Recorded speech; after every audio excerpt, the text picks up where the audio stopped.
कि पूरा का पूरा रिटर्न हो रहा है नहीं, जहाँ जहाँ से आप हो रहे हैं वहाँ तक तालियों की आवाज आनी चाहिए।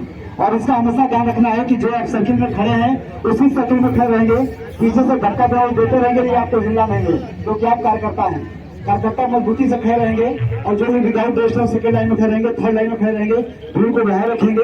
कुछ ही क्षणों में हमारे अतिथि महोदय लोग आने वाले हैं और जब आते हैं तो राष्ट्रीय ध्वज फहराया जाएगा और फिर पेंसिल तोप का झंडा पेंसिल ध्वज फहराया जाएगा। उस समय आप सभी लोग शांति से कार्यक्रम को देखिएगा, जैसा कि आप लोग हर बार धर्म विजय दिवस में यहाँ और दूसरे देश के अन्य कार्यक्रमों में आप शामिल होते रहे हैं। जब भी राष्ट्रीय ध्वज फहराया जाता है नेपाल से चल करके हमारे इस कार्यक्रम में शरीक हो रहे हैं, तो नेपाल से चल करके आए हुए माननीय केशव मान शाह के हमारे अतिथि हैं, जब तक वो अपने स्थान पर आने धम्मां शरणं गच्छामि द्वितीयंपि धम्मं शरणं गच्छामि द्वितीयंपि संघं शरणं गच्छामि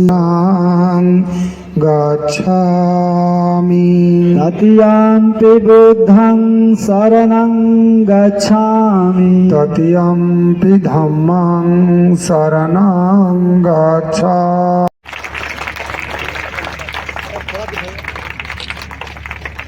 श्री चंद मौर्य जी मंच के करीब आ जाएं। श्री चंद मौर्य जी दिल्ली एनसीआर।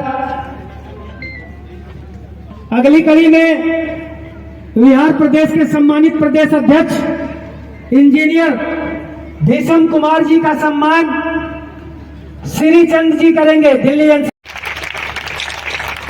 तालियां जोरदार बजाइए, चूंकि बिहार प्रदेश अध्यक्ष जी के आगे कुमार लगता है। आप लोग समझदार हैं, मैं आगे नहीं कुछ बताऊंगा।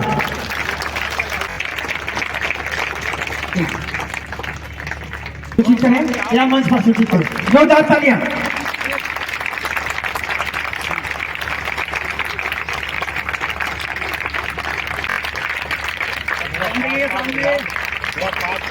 अगली कड़ी में बीनू मोर। चलिए अब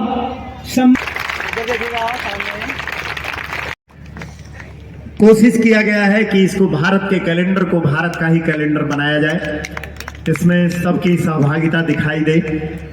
तो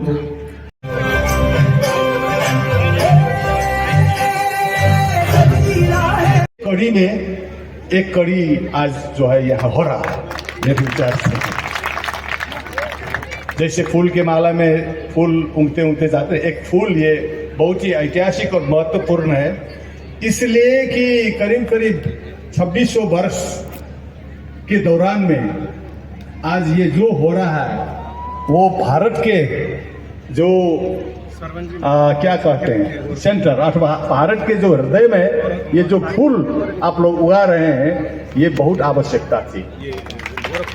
क्योंकि हम नेपाल और भारत के जो सीमाना में जो हम छोटा छोटा देश बनाकर जी रहे हैं, नेपाल, श्रीलंका और उधर भूटान, थोड़ा सा बांग्लादेश भी बुद्धिस्ट कंट्री है, वहाँ भी वो चट्टगांव, हम उसको भी न भूलें वो भी हमारा ही है। तो वो पाकिस्तान और अफगानिस्तान में भी इतिहास हम याद करेंगे तो वो भी जो गांधार जो सिविलाइजेशन है वो बहुत बड़ा बुद्धिस्ट सिविलाइजेशन है। अभी कुछ महीने पहले हमको बुलाया था वहाँ के सरकार से वो जो जितना भी पुरातात्विक विषय है बौद्धों का, तो वो लोग बुद्धिस्ट को बुलाए थे 4 देश के। तो वो लोग कह रहे थे ये हमारे पास ये संरक्षित किए हुए हैं, आप लोगों का संपत्ति है, तो वो हमारा ही था, लेकिन हम तो इस्लाम बन गए, लेकिन भी हम कदर करते हैं और क्या करें, अब आगे जाने का जो है रास्ता ढूंढ रहे हैं।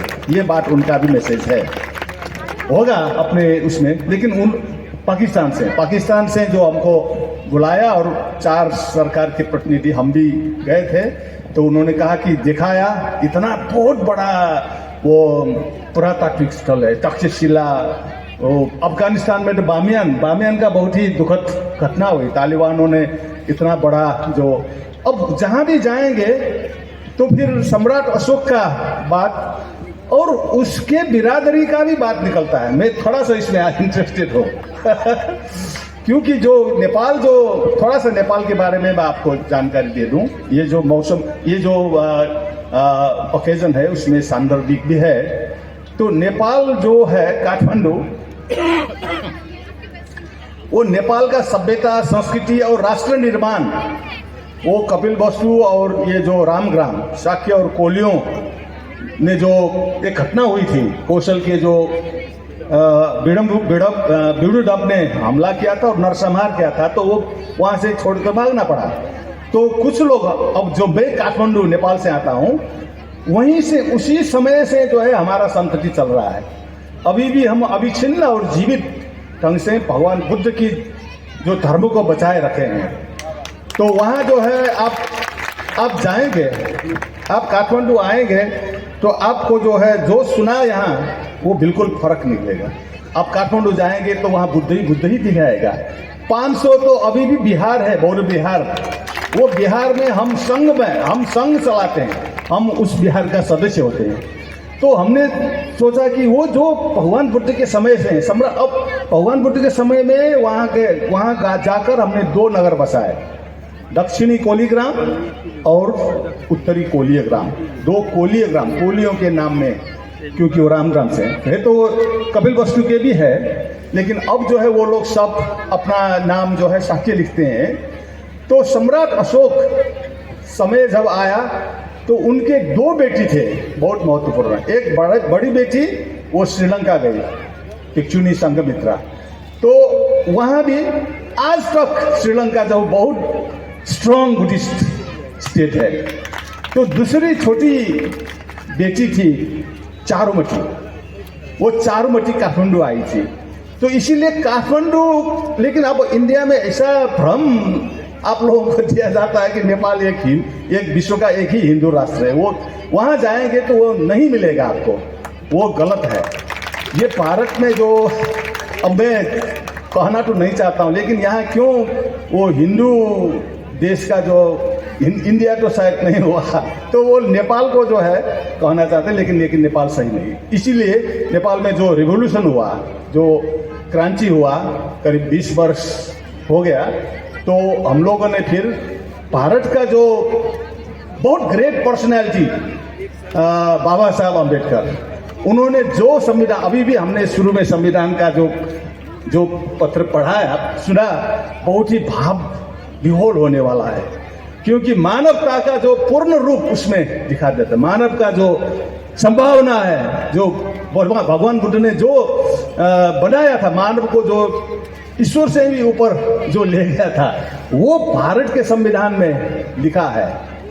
तो इसीलिए हमको जो है भारत के संविधान को जो नमन किया, वो मेरा भी जो भाव विवल, क्योंकि हमने जो अभी नया जो राष्ट्र बनाया, उसका संविधान यहीं का करीब ज़्यादा से यहीं से लिया है। इसमें जो है अब गणतंत्र है, वो एक तंत्रीय राजशाही चला गया, क्योंकि वो थोड़ा सा अच्छा नहीं लगा, क्योंकि वो हिंदू का जो थोड़ा सा वो डोमिनेशन का साथ जनता ने अच्छा नहीं लगा, तो उनको भी जाना पड़ा। और इसके साथ साथ वो हिंदू राज्य का बनाया था जबरदस्ती, भारत के ही वो प्रयास था, तो वो भी चला गया। अब हम धर्मनिरपेक्ष राष्ट्र, आप लोग पंथ निरपेक्ष कहते हैं ना? ये 700-800 वर्षों में हुआ एक बड़ा बदलाव है। तो अब हमारे पास संहिता भी है, और आपका जो यहाँ जातीय विभेद जो बन गया था ना, जो हिंदू का जो वर्ण सिस्टम था ना, वो बहुत ही प्रभाव किया राज्य में और समाज में। तो यहाँ भी समस्या है, तो वहाँ भी थोड़ा उसका प्रभाव पड़ा, तो वो भी हमको अच्छा नहीं लगा।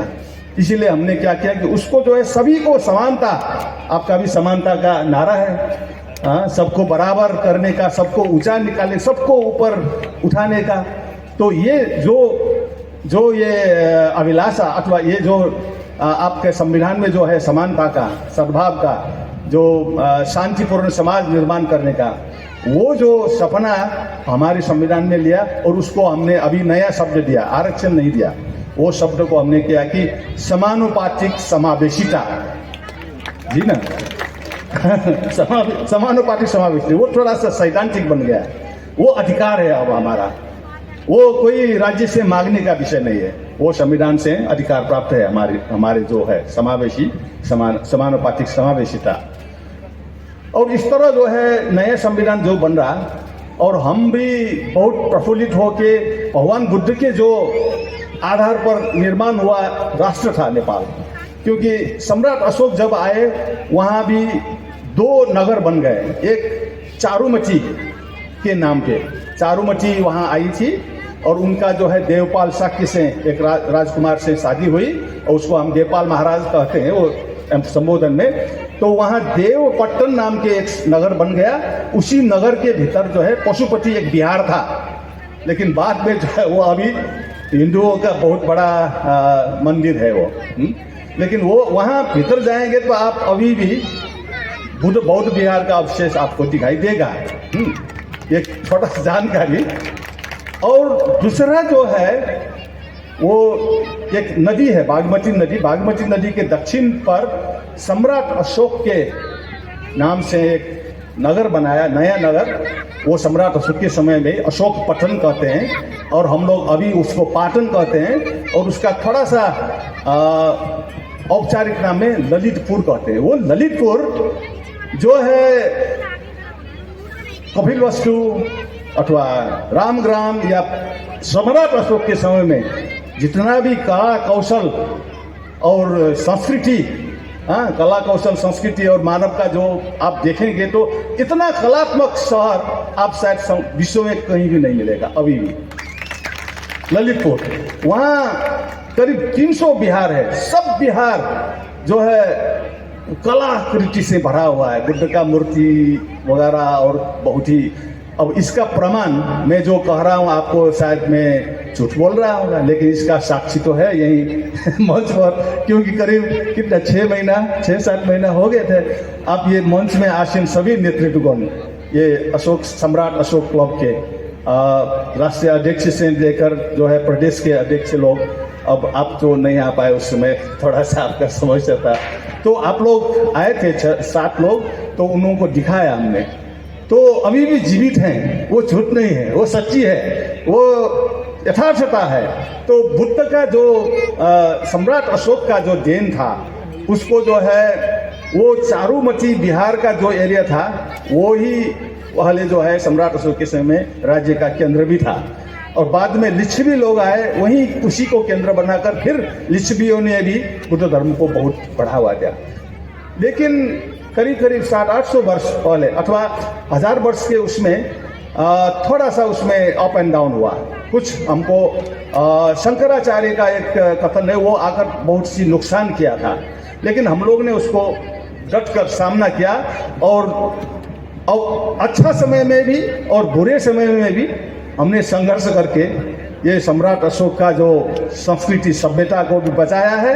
भगवान बुद्ध का तो वो जो उपदेश को तो हमने वहीं रखा है, हमने अपने जीवन जी रहा हूँ। तो भारत फिर इतना बड़ा और सेंटर तो भारत है ना इसका, हम लोग तो उसको बचाए रखे हैं। अब श्रीलंका भी बचाए रखा है, श्रीलंका सम्राट अशोक की बड़ी बेटी के उसका जहाँ वहाँ जाएंगे तो संघमित्रा और महेंद्र भिक्षु का नाम ही सुनेंगे आप लोग।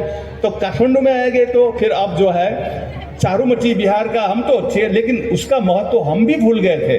लेकिन जब आप लोग आए और लास्ट ईयर उनके जो है संतति, उनके जो है हम लोग भी है वही शादी वादी सब वही, इसीलिए हमको ये लग रहा है कि जब आपके पास आएंगे तो हम मामा के घर आए हैं। आपको तो आपका भतीजे है हम लोग। तो लेकिन हमको क्या है कि मामा का घर सभी बच्चों का जो है सपना होता है। मामा का घर जाने का मतलब बहुत अच्छा, बहुत क्या है, अच्छा लगता है। लेकिन हम मामा के घर में आए तो मामा ही नहीं मिलता है। तो खो गए थे हमारे मामा, लेकिन आप लोग ही हमारे मामा थे। तो आप लोग अब मिल गए, इतना सारे देखिए और ये सब। हम तो ये जो भांजा है उसको बहुत गर्व और खुशी होने की बात है। तो उनका घर, मामा का घर आज जो है अब भूमि स्थापना हो रहा है, तो इसका खुशी आप लोगों से ज्यादा हमारे लिए है। तो अब जो भारत में केंद्र नहीं था, हम किससे बात करें जब यहाँ आएंगे? तो बुद्धिज्म के बारे में, सम्राट अशोक के बारे में, अथवा हमारा जो समाज, धर्म और विकास अथवा आगे कैसे जाए, ये सब गैप था। और हमने जो है 2-3 साल पहले डॉक्टर सच्चिदानंद मौर्य जी का यूट्यूब देखा था काठमांडू में, तो हमको लगा कि ये आदमी को हमको काठमांडू बुलाकर सुनना है, लेकिन वो संभव नहीं हुआ। लेकिन बाद में क्या हुआ कि अच्छा क्या हुआ कि ये इंडिया में भी में दूसरे कार्यक्रम में आते हैं, तो उसमें से एक छोटा सा इंटरव्यू किसी ने देखा, आप नाम लेना पड़ेगा, राम नारायण मौर्य जी, वो कहीं, हाँ, तो उसने हमारा जो YouTube देखा और आपका कार्यक्रम वो गाजीपुर में हो रहा था, तो उसने हमारा जीवनदीप जी, उनको से कहा कि इनको बुलाओ मुझे जो है वहाँ सहभागी कराने का, यह शायद जी लेकिन फिर बात हो गया और जीवनदीप जी के मार्फत मैं गाजीपुर पहुंचा और आप लोगों से जान पहचान हुआ। इसके बाद फिर आप लोग थोड़ा सा रेकी में 2-3 लोग काठमांडू आए, दिखाया, और उन्होंने सोचा ये तो काठमांडू तो सम्राट अशोक क्लब, अगर नेपाल के काठमांडू नहीं गए और उसके जान पहचान है, क्या सम्राट क्लब सम्राट अशोक क्लब का कोई अर्थ नहीं, क्योंकि अपने जो बुआ के घर नहीं आए तो क्या हम कैसे मामा आपको मानेंगे? तो इस तरह जो है तो फिर आपका पूरा नेतृत्व वर्ग एक गाड़ी में जितना आता है उतना आया और देखा, और वहाँ के हमारे जो छोटे मोटे जो भी है संगठन वगैरह, साक्यों का संगठन और बुद्धिस्टों का संगठन, युवकों का संगठन से आप लोग मिले, और चारूमती गए, आपको चारूमती के जो परिवारों से मिले, और हमारा संबंध बढ़ते गए और हम निर्धक हो गए। अब जब भी आप बुलाएंगे तो हम मामा बुला रहा है, तो हम जो है जो कैसे ले आए, हमारे लिए तो ये 4 पर्व में जो अपने बेटी को बुलाते हैं ना, हाँ, उसी तरह जो है हम यहाँ आ गए आपके लिए पर्व में। बहुत अब सफलता की शुभकामना है, और भी आप लोगों को काठमांडू आना है, देखना है और आना जाना है, और बहुत विषय में हम लोग जो है विचार विमर्श करना है आगे जाने का। अब जो है आगे जाने का रास्ता, पहले तो कुछ भी नहीं था, कुछ अंधकार जैसा था, अब प्रकाश आप लोगों ने जो है सभी जगह में प्रकाश का देना शुरू कर दिया। अब हमको आगे जाने का साथ मिलकर, मेरे विचार से हमको जो है श्रीलंका के जो है वहाँ भी संपर्क करना है, और चट्टगांव बांग्लादेश में भी संपर्क करना है, ताकि पाकिस्तान अफगानिस्तान में तो अभी कोई है नहीं, है तो हमारा संपत्ति है, वहाँ खजाना तो बहुत है, लेकिन वो लोग भी चाहते हैं कि आप लोगों का खजाना आप इसका क्या ले जाओ। हाँ, ये भावना है वहाँ भी, हम जब देख गए थे। इतना ही नहीं, जो चीन और तिब्बत और जापान और कोरिया जहां बुद्धिज्म गया, वो तो भारत से ही तो गया है, सम्राट अशोक का ही देने के। सम्राट अशोक ही वो महान सम्राट थे जिसने बुद्धिज्म को सिर्फ भारत में सीमित नहीं किया। उन्होंने जो धम्म मिशन सभी जगह, वही एक धम्म मिशन काठमांडू में आया था, एक धम्म मिशन श्रीलंका गया था, तो यही धम्म मिशन के कारण आज जो विश्व में जो बुद्धिज्म का जो मैसेज है और शांति, विश्व का शांति का एक आधार तैयार किया हुआ। लेकिन अब कुछ समस्या है, तो हम लोग आकर जो है आप लोगों ने विश्व का जो 1-2 नारा लिया, विश्व गुरु होने का, तो विश्व में जो जीने का, वो सही है, वो भारत ही दे सकता है, वो और कोई नहीं दे सकता। लेकिन भारत में कौन देगा? देने वाला कौन है? तो कोई नहीं था, लेकिन आप लोगों ने जो शुरुआत किया, आप ही उसका अथॉरिटी बन जा सकते हैं, और उसमें सफलता मिले। अब हम भी अपने मामा के मिशन में हम भी साथ रहेंगे। बहुत बहुत धन्यवाद। बहुत शब्द मंगल।